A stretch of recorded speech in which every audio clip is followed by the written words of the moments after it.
என்னோட ஃப்ரெண்டு ரொம்ப நாள் கழிச்சு சென்னையிலேருந்து திருச்சி வந்திருக்கான். சரி வந்தோடனே எங்கேயாச்சும் பிளான் பண்ணலான்னு சொல்லிட்டு எல்லாம் பண்ணும்போது, எங்கேயாச்சும் ஸ்பாட் இருந்தால் சொல்லுங்கடா, போய் ஆளுக்கு முடிஞ்ச அமௌண்ட்டை போட்டு சமைக்கலான்ற மாதிரி பிளான் பண்ணியிருந்தோம். எங்கள் நேரமாக நம்ம தெரியல, நாங்கள் எவ்வளோ தான் தேடி எங்களுக்கு ஒரு நல்ல ஸ்பாட்டே கிடைக்கல சமைக்கிற மாதிரி.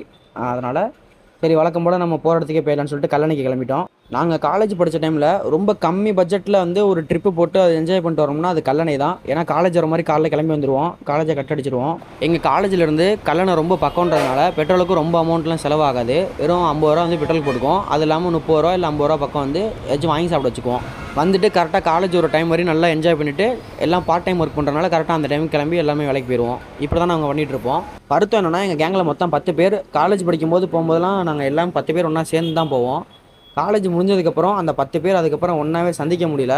ஏதாச்சும் ஒரு காரணத்தினால மீட் பண்ணுறது ஒன்று 8 பேராக இருப்போம், இல்லை 7 பேராக இருப்போம். அதிகபட்சமே அவ்வளோதான். அதே மாதிரி தான் இந்த வாட்டியும். இந்த வாட்டி இன்னும் 7 பேர் வந்திருந்தோம் மொத்தமாக.